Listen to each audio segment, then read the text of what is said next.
L'actualité de Notre-Dame, ce sont ces échafaudages qui maintenant l'habillent entièrement pour pouvoir sécuriser les voûtes. Dans quelques mois, la cathédrale entrera dans une nouvelle phase. Ici, à la croisée du transept où s'est effondrée la flèche, un autre échafaudage se dressera pour commencer la reconstruction proprement dite et refermer enfin ce trou. Pour comprendre ce qui va se passer, nous emprunterons un des 6 ascenseurs en service sur le chantier.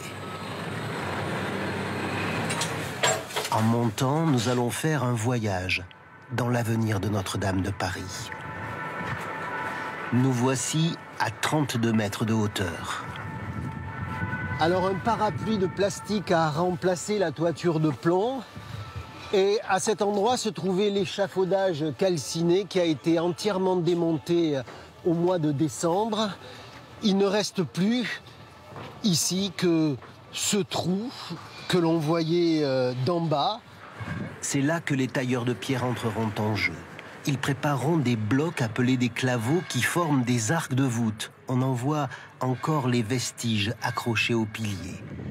Et l'on verra s'élancer à nouveau dans l'air pour défier le vide, 4 demi-arcs d'une portée de 9 mètres chacun qui seront tenus au milieu par une clé de voûte en forme d'anneau, un cercle parfait de 2 mètres de diamètre. Ensuite, à la fin des travaux, la croisée d'ogives sera comblée par des pierres plus petites. Et en anticipant beaucoup, si l'on repasse de l'autre côté, voilà comment la voûte sera restituée à l'intérieur avec, dans l'anneau, la fresque de la Vierge étoilée qui avait disparu. Nous n'en sommes pas encore là. Pour l'instant, les cordistes continuent les opérations de nettoyage. Et sur les bords du trou, on remarque les restes des grandes poutres, calcinées mais pas complètement brûlées, qui servaient de socle à la charpente de la flèche. Ce sera une prochaine étape. Et pour prolonger le voyage, on va essayer de se projeter encore un peu plus loin. Oublions un instant tous ces aménagements nécessaires au chantier et imaginons là cette charpente en train de se recomposer autour de nous avec ses fermes, son faîtage, ses arbalétriers, ses poinçons, ses chevrons. Il faudra au total plus de 4000 pièces de bois, près de 500 tonnes pour la reconstruire entièrement.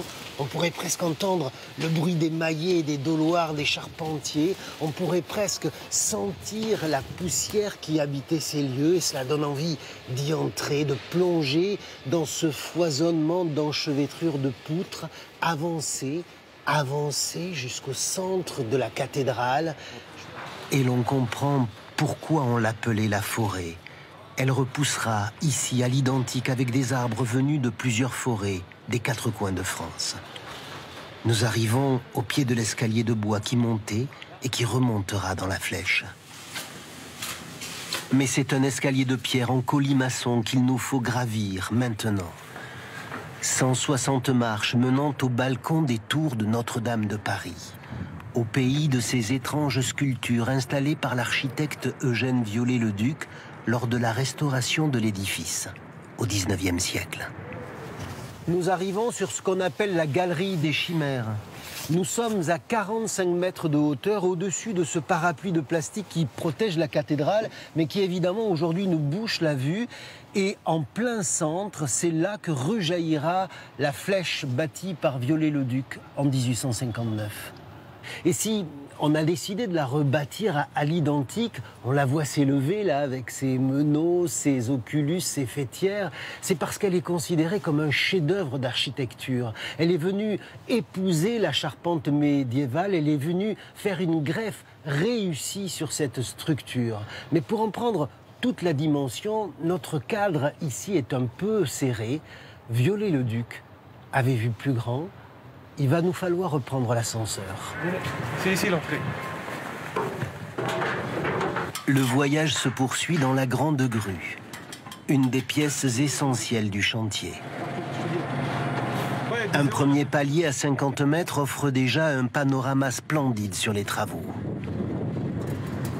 Après l'ascenseur, il y a encore 30 mètres d'échelle.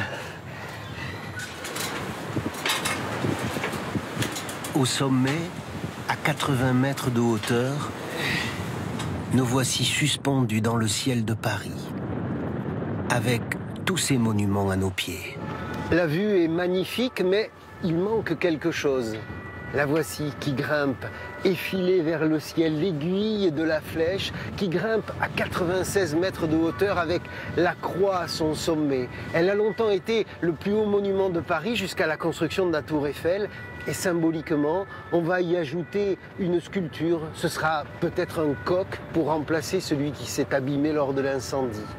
Et pour continuer à voir renaître Notre-Dame de Paris, on va élargir le cadre encore une fois. Là, on voit la flèche dans son ensemble. On rajoutera la charpente telle qu'elle était au Moyen-Âge, côté nord et côté sud, sur le chœur et l'abside vers l'est, sur la nef vers l'ouest, du côté des tours. Restera à poser la couverture de plomb, comme elle l'était avant l'incendie, pour respecter l'authenticité de la construction. Enfin, les statues en cours de restauration, les gardiennes du lieu, reviendront s'enrouler au pied de la flèche. Bien sûr, cela ne se fera pas aussi facilement. Il y aura de la pluie et du vent, il faudra des échafaudages, des grues, des nacelles et du temps.